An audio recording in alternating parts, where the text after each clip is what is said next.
Okay, next. Kita nak buat kening kita yang sebelah ni. Okay, sebelah lagi tak siap. Kita nak buat kening kita yang sebelah. Mana orang yang tanya kod 03 tu? Okay, you kena pakai foundation ni mix dengan skude. Baru kulit you cantik, tak oily.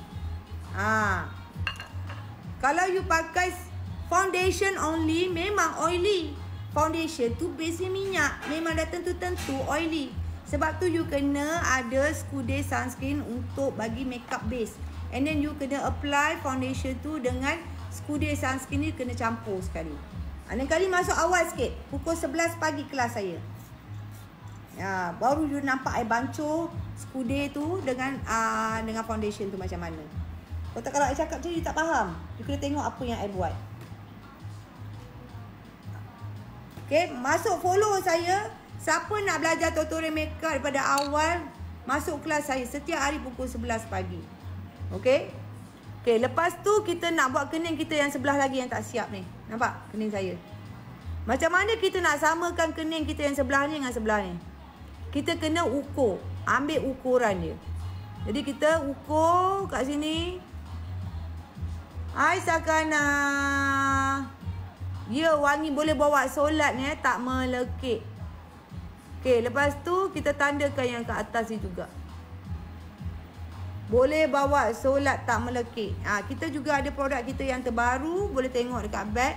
Kita juga ada skude Miss V Cleanser. Yang ni pun bagus. Boleh bawa solat juga. Ini pencuci point. Okay, apabila kita dah tandakan atas bawah kening kita.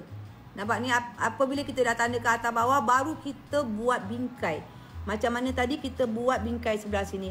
Benda yang sama juga kita buat dekat sebelah kening kita yang tak siap ni. Okay.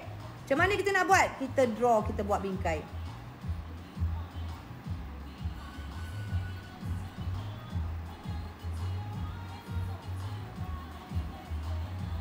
Okay, nampak? Kita nak kena sama kening kita dengan yang sebelah ni.